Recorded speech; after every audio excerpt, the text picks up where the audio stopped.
Welcome back. Well, it's been a while since I've actually done one of our weekend videos in front of the camera. Lately, we have been doing just images from past interiors, and I've let the images take the forefront. Well, today I have something I haven't done in a while. So, yes, I am here with you. Audie, by the way, is right over there. Oh, here, I'm going to tattle on him.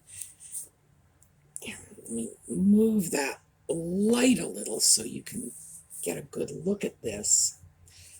Let's see how we do it. There we go. Can you see that? That is not a cat scratch. That is a cat bite. Something happened last night to frighten Audie. I have no idea what. This has happened, I think, twice before. I mean, that's like in his entire past with me. One time a pillow fell on him. Now it's a pillow. These are full of feathers. It falls on him. He sleeps through it. He doesn't notice. And then suddenly he wakes up in the middle of the night. And a pillow is on him. Now, Audie's no fool. He realizes right away this is a KGB plot. Just darts out of the bed like, oh my God, a pillow is on me. And another time, I think I might have rolled over and pushed him or hit him or did something to alarm him in his sleep. Basically, nothing was going on last night. He just apparently had a nightmare, hopped up, scurried to the foot of the bed, stood there for about 30 seconds, then realized clearly it was all my fault, and pounced on me and bit me. So I'm keeping an eye on it because even though this is Audie and I know where he's been, he's not like some stray cat whose history I don't know, but I need to keep an eye on it. Always bear that in mind. Cat bites and cat scratches have a very high instance of infection following them. In fact, the last time I looked it up, it said that there was an 80% chance of a cat bite becoming infected. So I got to keep an eye on it, make sure it's not infected. Audie was very sorry for what he did. I mean, after he bit me, he ran off, stayed gone for like 10 minutes, which in cat time is forever, and then slunk back into the bed and started nuzzling me with his, I didn't mean it. And of course, I know he didn't mean it. Something frightened him, and he reacted the way a vicious little predator reacts. He fought back. So, that's the news of my bad boy today. And he's right over here. He's gotten his cuddle, but I think he's still a little, off his feed, so to speak, by whatever it was that troubled him last night. And, it could be anything. The bedroom windows are open. He could have heard a noise outside. He's afraid of traffic, thank goodness, because that keeps him away from the traffic. Who knows what he heard? Who knows what he thought it was? Could be the KGB are back for him again. Anyway, maybe he will show up. After all, we are going to open a box, which is his favorite thing to do. So, when we come back.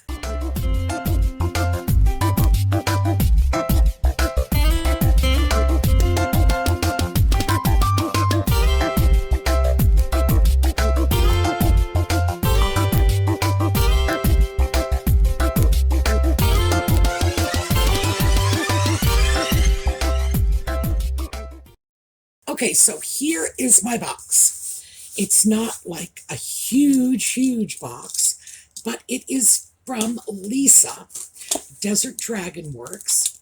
And Lisa, as those of you who have been following for a while know, is in Arizona.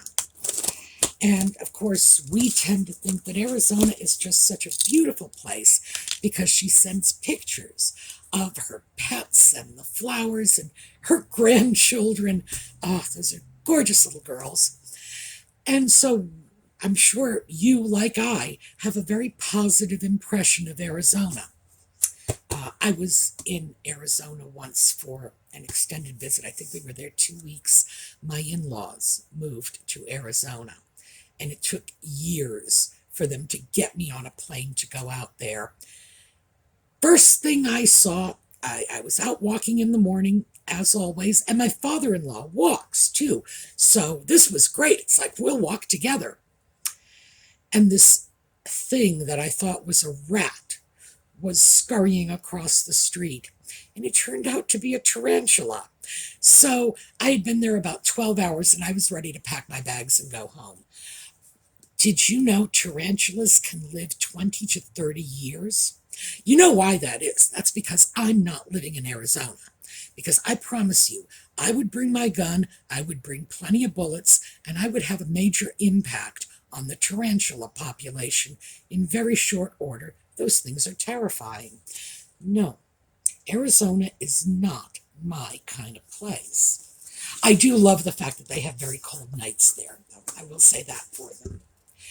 And also, based on some of the amazing stuff Lisa has acquired in Arizona, I have to admit, they have terrific antiques. So, I'm setting aside our envelopes, and let's see what this one says.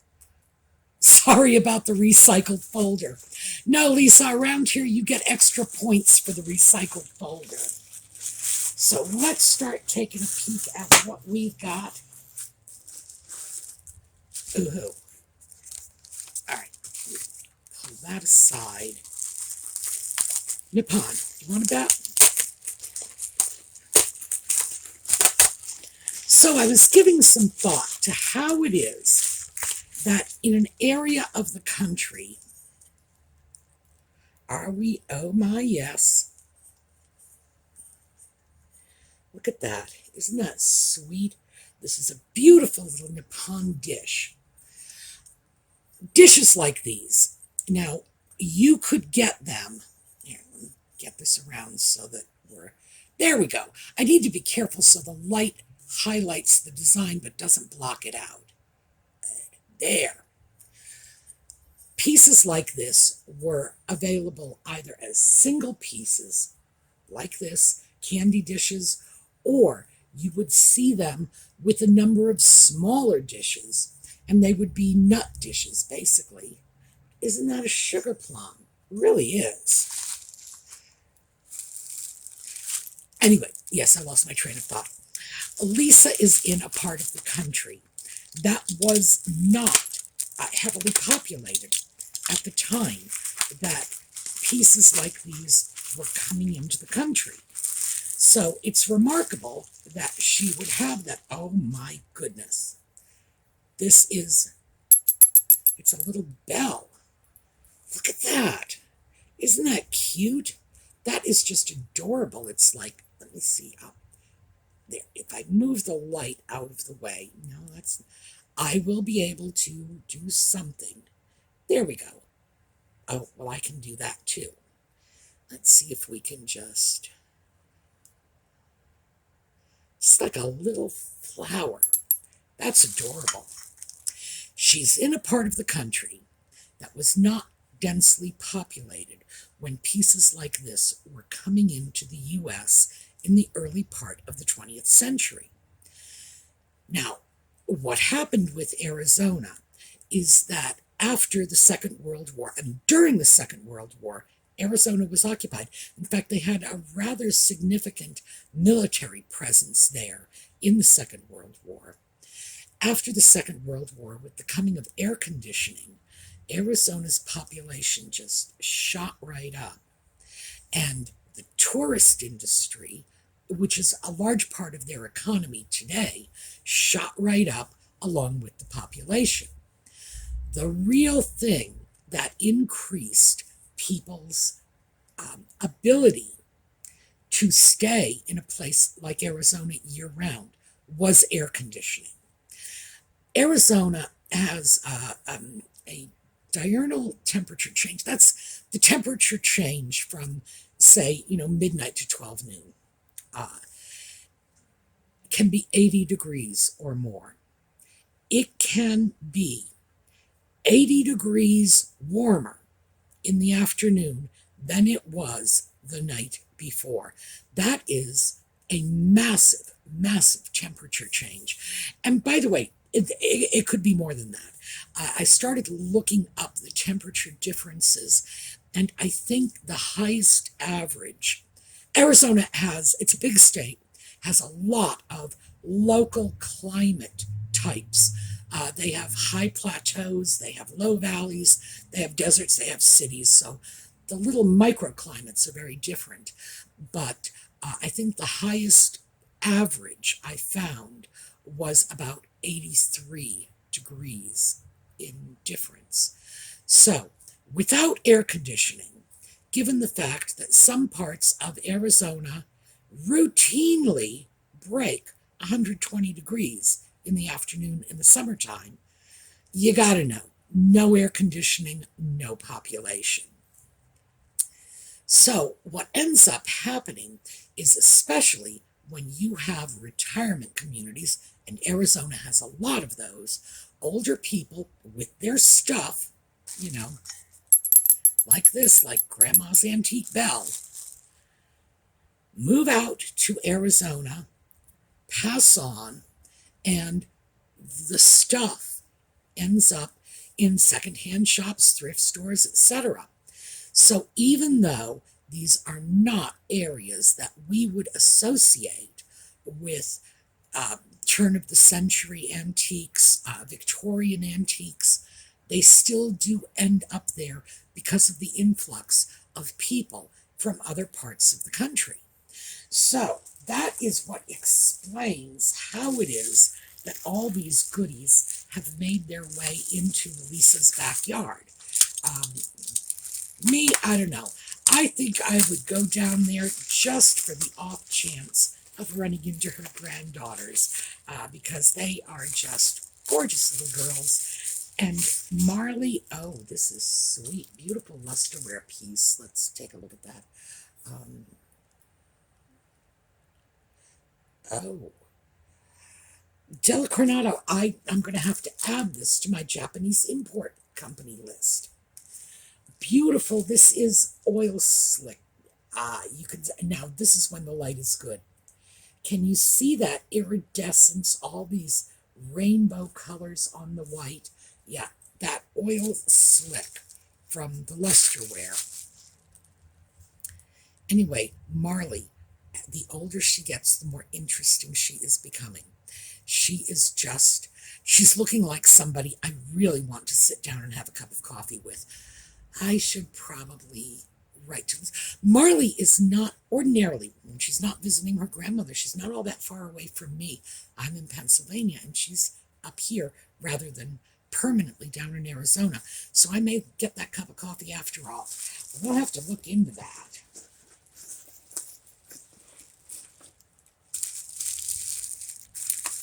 Oh, this looks interesting.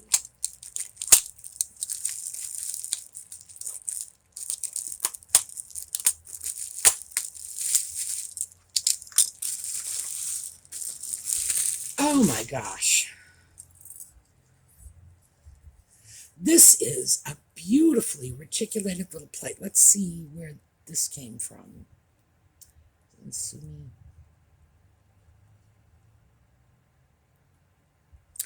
I'm going to have to get a magnifier to look this up. Basically, what we have is a nice little floral design, but the rest of this is just like lace work here. This is wonderful. You just don't see pieces like this very often. I see a lot of reticulation is, that comes from a word for netting. And that's where we get the words we use to describe this sort of work. Reticulation. You can see where netting might come from this. That is beautiful.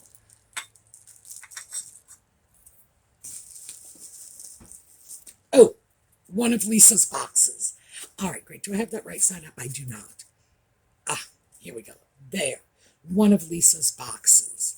Lisa makes the prettiest boxes. Now, let's see. I'm going to see what's in this. How are we going to see what's in this? I have no idea. All right. Well, I'm glad you're willing to bear with me. We have this wonderful little S brooch on top. Ooh, ooh, ooh, let's look at this pretty. This reminds me that I need to start getting together our Christmas goodies and start Christmas presents for the channel. Oh, look at this.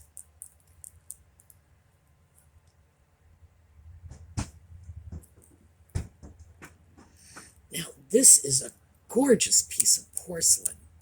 Look how thick it is. Very thick, very heavy. Look at this. This is just terrific. There's this beautifully decorative chain. Now, I'm going to hold my hand up. All right. Hand, stay. So you can see the actual design without the light interfering. Isn't that sweet? I wonder what kind of porcelain that is. It's beautiful. It's hand-painted, I can tell you that, but that is lovely. And not to mention the fact that we have a pretty box, and you know how I feel about pretty boxes. Let's see what's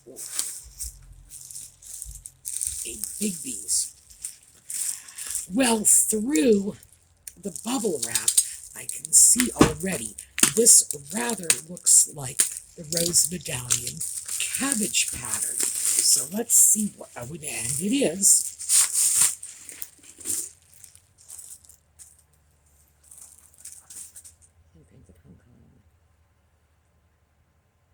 Okay.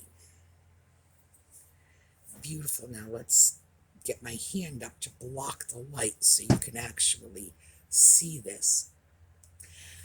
The cabbage leaf pattern is considered a part of the rose medallion family. There is no medallion. There's very little pink, and as you know, rose medallion came from the fact that it had medallions and that it was pink. It doesn't mean roses. But look at that. That is beautiful. It's not very old. Made in Japan, decorated in Hong Kong. That means post-World War II. So it's vintage. It's not an antique. And vintage, not an antique, does kind of suggest maybe it wouldn't mind being a table lamp. We're going to have to think about that. This is a beautiful piece.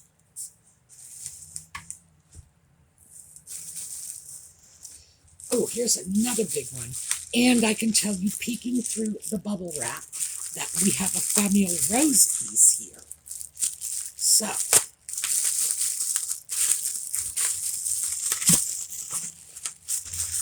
I'm always amazed by her ability to get old Chinese porcelain. This is nice.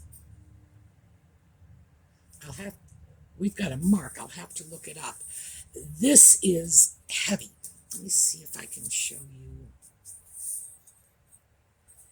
I'm not going to be able. Unfortunately, because it's a vase, I can't show you a side view of these side walls. This is heavy. What we would ordinarily consider, oh, you know what, here. See the thickness of the rim? That's usually an indication of the thickness of the walls of the vase. Beautiful piece. Butterflies. I don't think it's very old, but it's made in the style of old porcelain. So I'll have to look it up and check out that mark and see. But this is lovely. And I love old Chinese porcelain like this. I mean, I like the rose medallion stuff, the fancier stuff. But this is more the sort of thing you would see in the average Chinese family's home rather than in the elegant homes where, there were servants and whatnot. This is more the sort of thing you'd see in a middle-class household. And I do really, really love these pieces. I have a number of pieces. My dog passed away. I'm sure you all know that because it's been 3 years now. I should probably take down the Beware of Dogs sign. My dog's water and food bowls were old Chinese stoneware. And even though it's probably about time I took the food bowl up and put it away, Audie used to love to steal the dog's water. Audie had his own water, but he stole the dog's. So, dog's been gone 3 years. I'm still putting out water in the dog dish for Audie. So, he's still getting his food out of, or his water at least, out of the old fancy Chinese stoneware. His food is in a modern piece. Ooh, littles. Oh, yes. Let me see if I can. Okay. Remember that piece, and let me just grab it because it's here. I've got stuff on top of it, but I will move it out of the way. Okay, remember when I said this often came with smaller bowls? Well, it certainly has. We have 2 of them right here. Nuts, that's what they held. Interestingly enough, those little bowls are very popular today as salt cellars. And so you really don't have any trouble if you pick them up finding buyers for them. Now, what are you? Oh, French.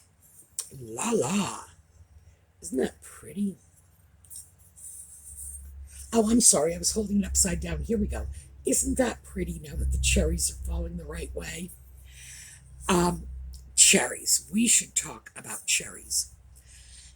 In the mid-century, from about 1930 until about 1960, so it's a good chunk of time, cherries were one of the most popular motifs in kitchen decoration. So, just throwing that out in case you were wondering. If you want to do a vintage kitchen, especially if you're looking at a mid-century vintage kitchen, I would suggest you start taking a look at cherries as your accent elements. Why? Because they were in every kitchen around. In fact, I haven't been able to find this picture since, but at one point I had a picture of Betty White's kitchen, and I think this is going back to the days when she was married to Alan Ludden. I guess you can tell I've been a Betty White fan for decades. Picture of her kitchen. Cherry motif all over it. I believe hers was red, white, and sort of baby blue. But it's been a long time since I've seen the pictures, so I could be off on that. But I do remember the cherries.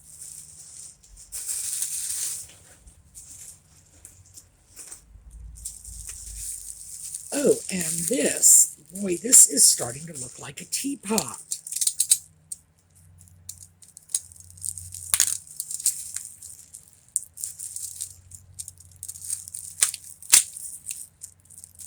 Next time I do this, I'm not going to bring a knife. I'm going to bring the kitchen shears and cut right through.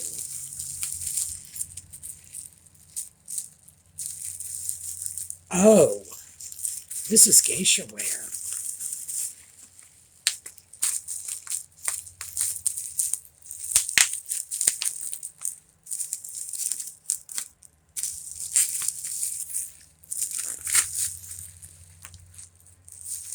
Now, we have talked quite a lot about Geisha Ware. It is a very popular style of collectible. Let's get this little bugger off. Yes, we're taking you off.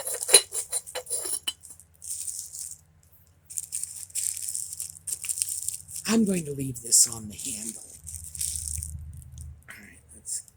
have that light go away. Can we see that without too much reflection? It's a lot of gilding. Geisha Ware was intended for export China.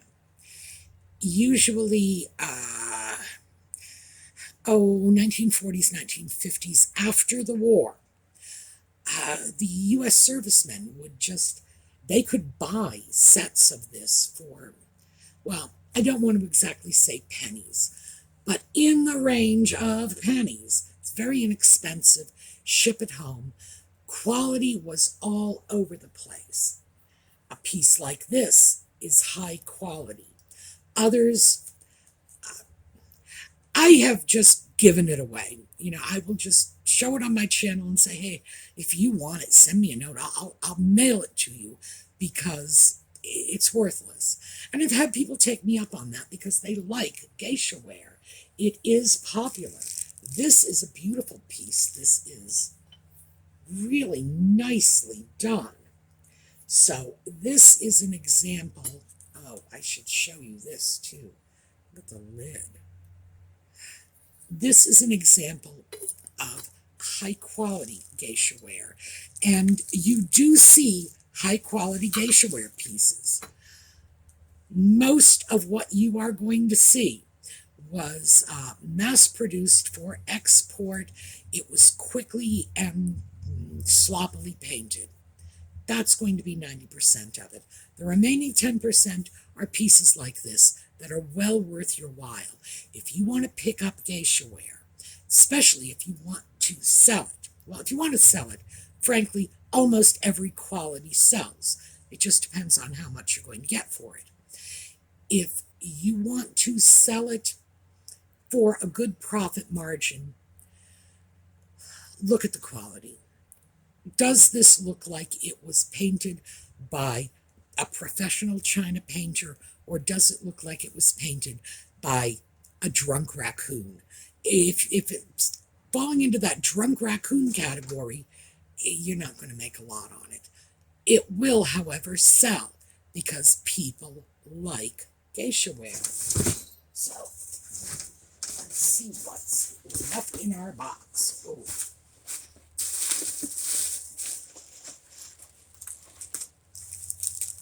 Okay, I'm not going to unwrap these. These are more little nut dishes that match that larger nut bowl. So we have plenty of those, and that is nice. And let's see. I have a feeling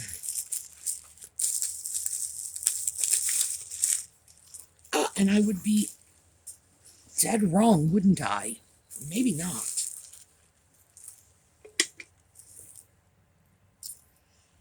It looks like our little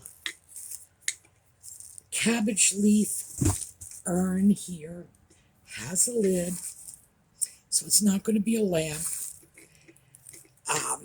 Now, originally it probably would have had a porcelain lid, but someone clearly went to the trouble of making this little wooden lid, or buying a wooden lid for it. So I would say it's just going to sit like this. No lamp, but it's beautiful nonetheless.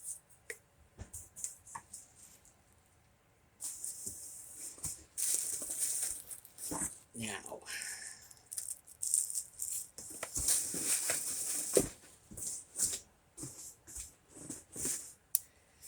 another box.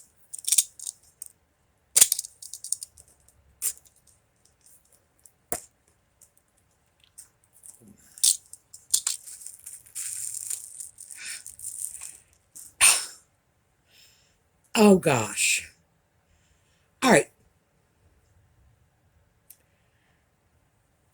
Get this. This is a fork bracelet, and that looks to me like one of the Desert Dragonworks signature dragon eyes. Is that amazing? Oh, that is beautiful. Lisa is an amazing jewelry maker / repurposer on top of everything else she does.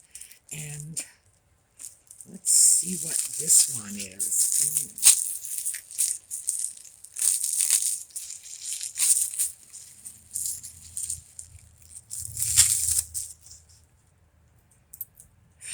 Ooh.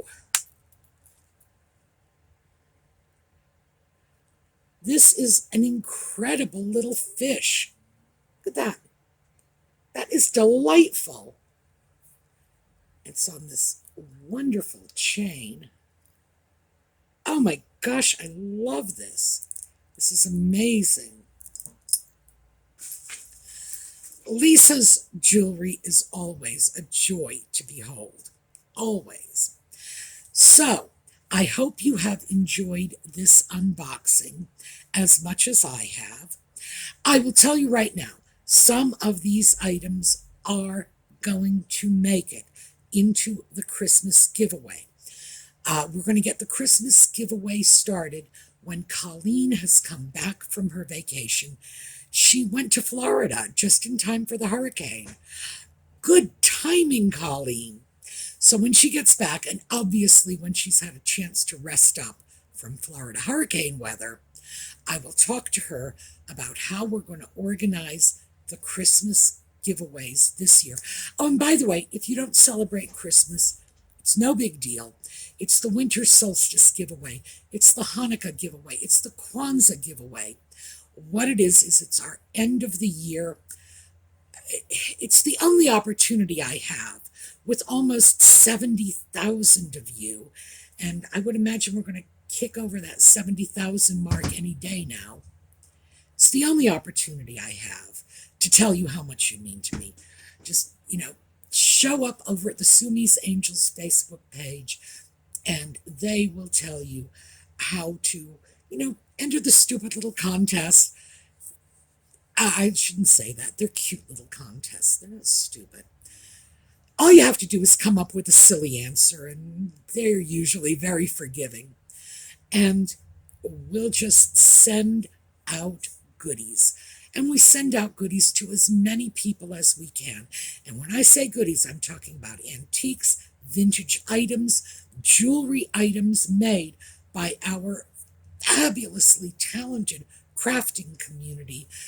All of these are just well worth the time it takes to drop by a Facebook page and put in a little comment. So, we usually get them started around the beginning of October, so we're a little late this year. We are going to get the holiday giveaways organized, start getting stuff out to you in the mail. We still have some of Lisa's pens. Those were always hugely sought after, but I found a whole cache of pens recently. It's oh, I didn't realize I had these. Plus other items, as I say, vintage antiques, repurposed jewelry, all kinds of goodies. So we hope to get that underway very, very soon. All right.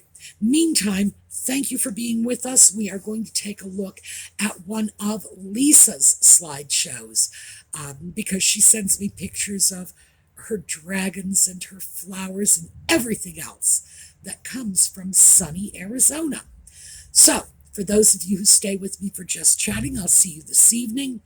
Otherwise, for those of you who are strictly thrifting, I will see you next weekend. Have a terrific week.